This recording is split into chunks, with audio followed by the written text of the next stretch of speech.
In the darkness before dawn, a single American paratrooper lands miles from his drop zone. His unit is scattered. His aircraft is exploded behind him. German troops, hundreds of them, are moving through the hedgerows. This man was not supposed to be here. The U.S. Army had labeled him a discipline problem. His commanders tried 8 times to remove him from the elite airborne forces. He didn't fit regulations. He didn't respect polish. He painted his face, shaved his head into a mohawk, ignored parade ground standards. But within hours, this same reject would help stop over 700 German soldiers with just 35 Americans, holding a vital bridge for 72 hours under relentless fire. This is not a legend built by medals or speeches. This is the documented combat record of Jake McNiece, member of the Filthy 13 and one of the most unconventional soldiers to fight in World War II. Jake McNiece did not look like an American hero in 1943, and that worried the U.S. Army. Born in Oklahoma, McNiece was physically tough, independent, and openly resistant to authority he considered pointless. When he volunteered for airborne service, his skills were undeniable, but his behavior constantly clashed with military discipline.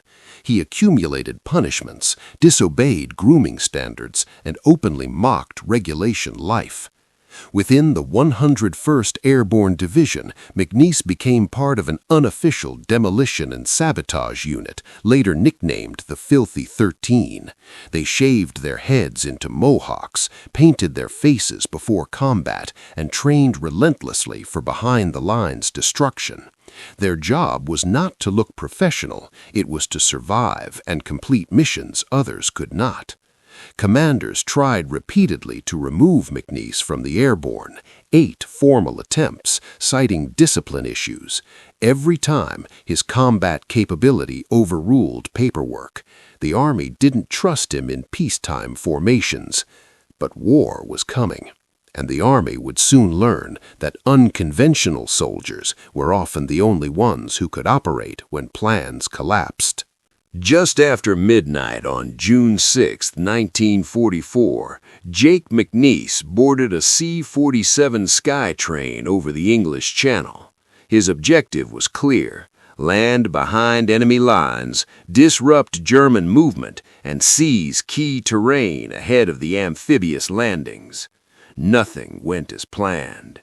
German anti-aircraft fire tore through the sky. Aircraft formations broke apart. Paratroopers were dropped miles from their intended zones.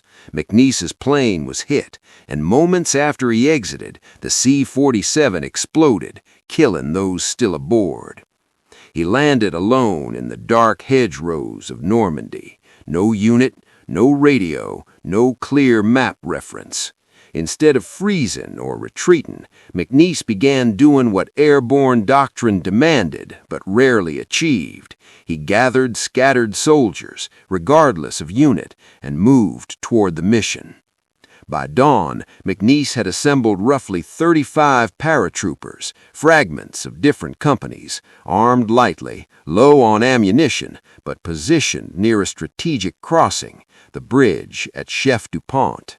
Holding that bridge would decide whether German reinforcements could reach Utah Beach. By the morning of D-Day, McNiece's improvised unit reached Chef-du-Pont and captured the bridge after brief but violent fighting. The real test began immediately after. German forces, elements of infantry and support units totaling hundreds of men, moved to retake the crossing. Mortars began falling. Machine gun fire swept the approaches. McNiece and his men dug in on the surrounding high ground, using elevation, overlapping fields of fire, and strict fire discipline. Then disaster struck. American aircraft, unaware the bridge was already captured, bombed their own position. Several paratroopers were killed or wounded. Instead of abandoning the bridge, McNiece repositioned what remained of his force and prepared for a full German counterattack. For 72 hours, approximately 35 American paratroopers held against repeated German assaults, conserving ammunition, rotating firing positions, and exploiting terrain. German units believed they were facing a much larger force. They were wrong. They were facing men who had already learned how to fight when the system failed them. German forces probing the Chef-du-Pont crossing did not attack all at once. They advanced in waves, testing, withdrawing, then returning with greater numbers. McNiece quickly realized this worked to his advantage. The hedgerows narrowed German movement, forcing infantry into predictable lanes of advance. McNiece ordered his men to hold fire until German troops entered kill zones. Every shot mattered. Ammunition was irreplaceable. Mortar rounds shook the earth, but the elevated ground allowed the Americans to spot movement before being overrun. German officers assumed they were facing at least a reinforced company. Reports later suggested German commanders believed several hundred American paratroopers were entrenched on the ridge. In reality, the defense never exceeded about 35 men, many wounded, many exhausted. Over 3 days, German infantry assaults stalled again and again. The bridge remained closed to enemy movement during the most critical phase of the Normandy landings. This was not luck. It was disciplined fire control, terrain exploitation, and leadership under collapse conditions. What separated McNiece's group from collapse was not numbers, it was adaptability. The Filthy 13 had trained for isolation, sabotage, and survival without command structure. They expected plans to fail. When communications disappeared and supply lines never arrived, they defaulted to what they knew: small unit autonomy. McNiece rotated firing positions to confuse German observers. He prohibited panic firing. Men were assigned specific arcs of coverage and told to disengage rather than chase targets. Wounded soldiers stayed in place, contributing where they could. This flexible thinking, dismissed by peacetime commanders as undisciplined, became the unit's greatest strength. Modern special operations doctrine would later institutionalize these principles. In 1944, they existed only because men like McNiece refused rigid thinking when rigidity meant death. By June 9th, German pressure eased. Allied armor had pushed inland. The bridge at Chef-du-Pont remained in American hands. Against expectation, the impossible stand had worked.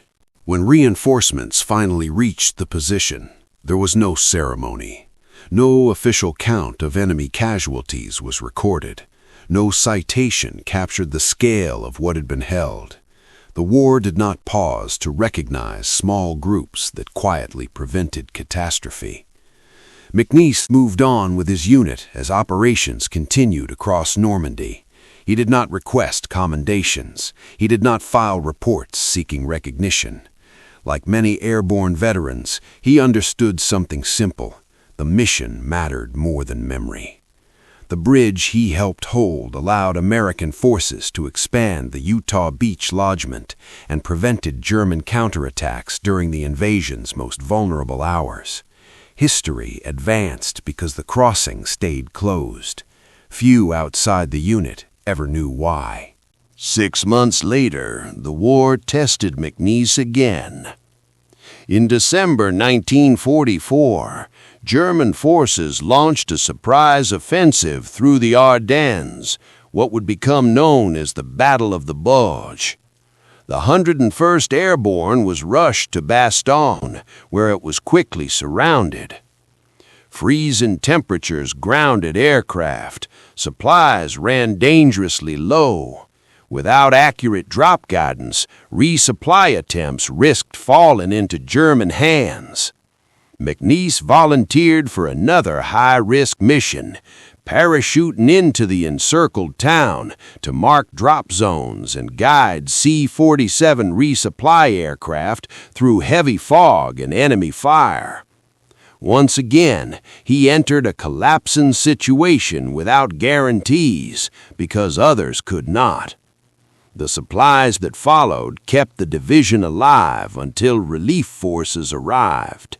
Jake McNiece survived the war. He did not remain in the military. He did not lecture, campaign, or write his legacy into existence.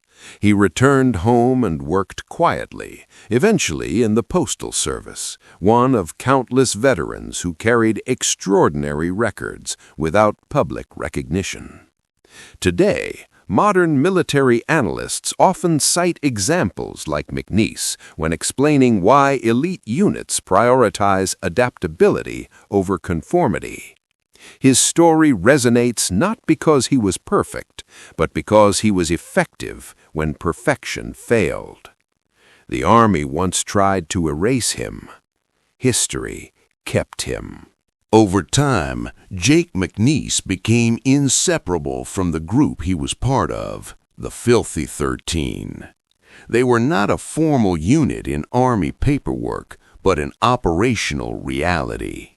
Tasked primarily with demolition and sabotage, these men trained to destroy bridges, cut communications, and operate independently behind enemy lines.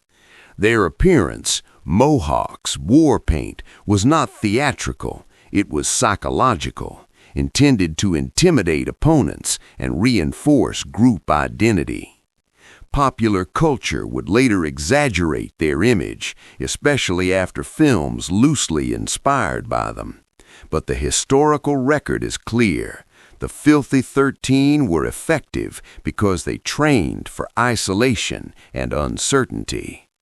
McNiece did not lead them through rank alone. He led by competence. In airborne operations, credibility was earned in seconds. This culture, misunderstood by superiors, produced results when traditional command structures dissolved.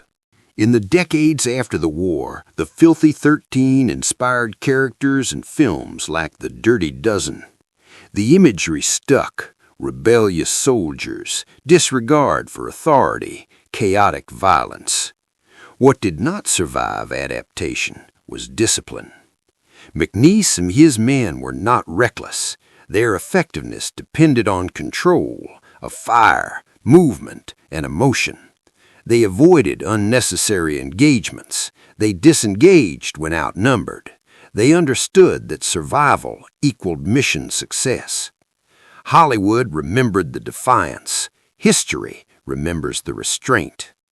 This distinction matters because it explains why McNiece survived multiple operations where less flexible units collapsed. He wasn't ignoring orders. He was prioritizing outcomes when orders became impossible to execute. That difference saved lives.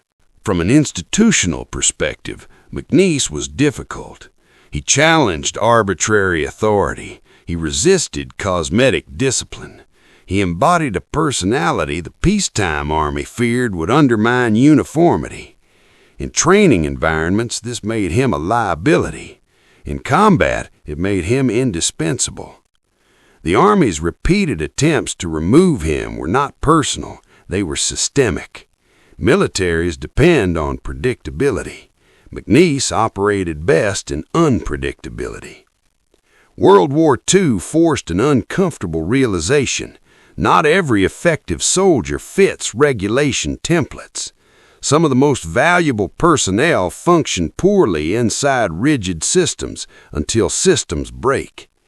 McNiece was one of those men. The Army did not adapt fast enough to recognize this during his service.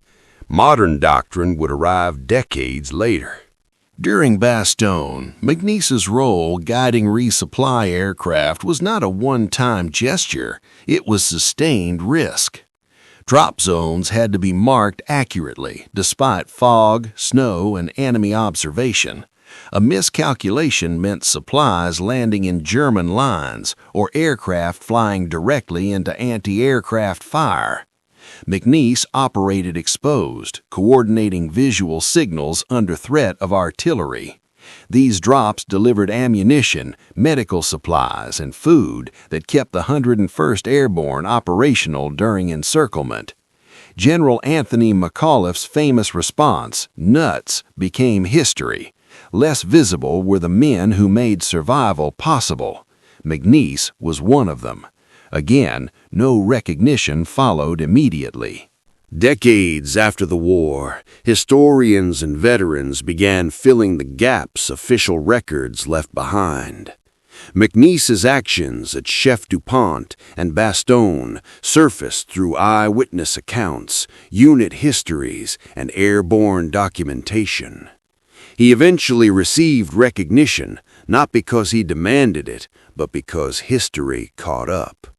His story now appears in military studies, leadership discussions, and modern training philosophies emphasizing adaptability under pressure. Jake McNiece did not change doctrine in his lifetime. He proved it first when it mattered most.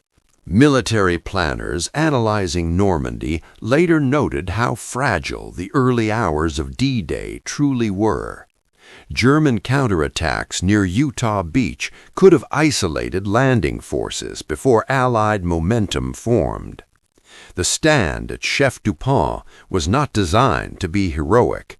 It was supposed to be temporary, hold long enough to withdraw or be relieved. That relief did not come. What makes McNiece's defense significant is not just the disparity in numbers, but the timing. German forces delayed at that crossing lost their window to strike the beaches when American troops were most exposed. Small actions compounded into strategic effect. McNiece's unit did not win a battle in the traditional sense. They denied the enemy time. In modern warfare analysis, time is often more decisive than territory. Jake McNiece never attended an officer academy. He did not lecture on leadership. His authority came from competence under stress. When plans failed, he gave clear, minimal instructions. When fear set in, he reduced decisions to what mattered next. He did not promise survival, only purpose. This style of leadership rarely appears in manuals because it cannot be standardized. It depends on judgment shaped by experience, not rank. Veterans who fought alongside McNiece later described him as calm, direct, and unromantic about danger. That demeanor prevented panic. Leadership, in this sense, was not inspirational, it was stabilizing. German after-action reports from Normandy frequently overestimated Allied strength in airborne encounters. At Chef-du-Pont, German units reported contact with what they believed was a reinforced airborne battalion. This miscalculation was understandable. Fire came from multiple positions. Movement suggested depth. Attacks met resistance, then silence, then resistance again. It matched the pattern of a much larger force. McNiece's men did not attempt to look numerous. They simply refused to collapse.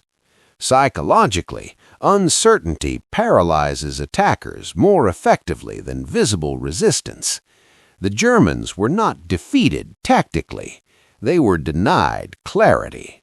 Stories like McNiece's endure not because they are exceptional, but because they are instructive.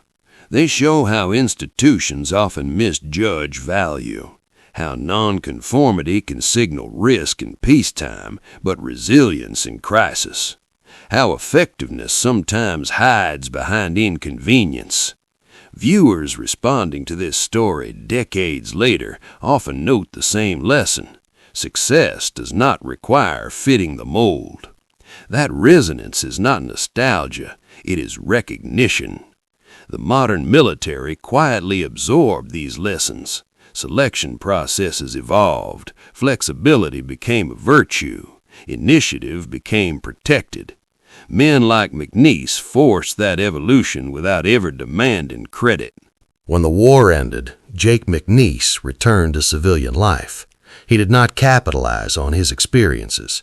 He did not pursue fame. He worked ordinary jobs, including at a post office. Anonymity chosen, not imposed. For many veterans, this silence was intentional. The war belonged to the past. The work was finished. Only later did historians piece together what had been done quietly by men who believed outcomes mattered more than acknowledgement. McNiece lived long enough to see his story preserved, but never reshaped into something it wasn't. That restraint may be his final legacy. War stories often grow larger with time. Numbers inflate. Decisions simplify. Individuals become symbols. Jake McNiece's record resists that process. There is no single after-action report declaring a victory over 700 men. Instead, there's a convergence of testimonies, unit histories, and operational outcomes. German movement was delayed. A bridge remained closed. American forces gained time during the most vulnerable phase of the invasion. The absence of dramatic paperwork does not diminish the result. It confirms the reality of airborne warfare, where chaos left few clean records. What matters is not whether McNiece counted the enemy. What matters is that the enemy did not cross. Military history often favors generals, divisions, and decisive offensives. Small unit actions, especially improvised ones, rarely dominate official narratives. McNiece did not command a battalion. He did not lead a named operation. He solved immediate problems when structure disappeared. This made him essential in the moment and invisible afterward. Only through veteran interviews and retrospective analysis did historians recognize how much depended on small groups holding terrain against impossible odds. McNiece's story survived because those who fought beside him remembered. Many similar stories did not. Today, military training places extraordinary emphasis on adaptability, decentralized command, and initiative under pressure. These principles were not invented in classrooms. They were observed in men like McNiece, soldiers who functioned when communication failed, leadership vanished, and survival depended on judgment rather than orders. Modern special operations units quietly reflect this evolution. Selection favors problem solvers over rule followers. Training assumes isolation. Initiative is protected. McNiece did not shape doctrine intentionally. He revealed its necessity. No stand is ever the work of one man. The paratroopers who held the ground at Chef-du-Pont were not faceless extras in someone else's story. They were volunteers who chose to stay when withdrawal was an option. Some were wounded, some were isolated from their units for days, none were guaranteed survival. McNiece coordinated them, but they endured together. This distinction matters because history often compresses collective effort into singular names. The stand worked because discipline held across every firing position. The men who stayed unnamed still changed the course of events. Jake McNiece's story invites a question history rarely asks directly. How many essential people are almost removed because they don't fit expectations? The Army nearly dismissed him 8 times. Had any one attempt succeeded, the bridge at Chef-du-Pont might have fallen. German movement might have reached the beaches sooner. History might read differently. This is not speculation. It is cause and consequence.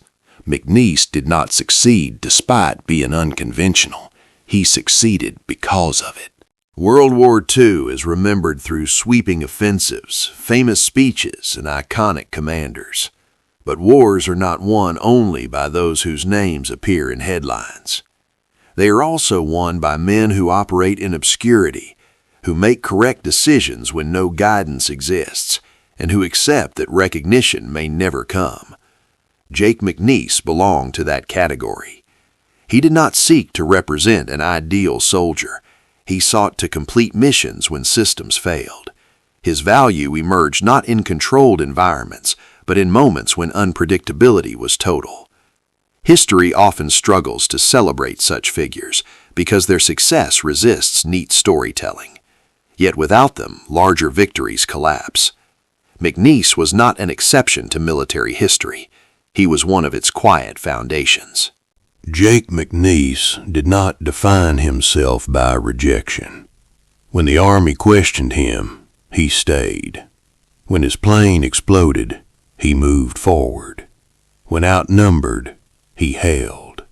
When surrounded in winter, he volunteered again. At every point where failure would have been understandable, he chose responsibility instead. History remembers generals for their plans.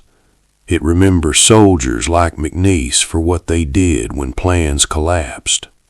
Not because they were perfect, but because when the test came, they were still there. If stories like this matter to you, stories that don't exaggerate war, don't simplify sacrifice, and don't forget the men history almost missed, then consider subscribing. This channel documents World War II as it was actually fought, through fragmented units, imperfect soldiers, and decisions made when plans failed.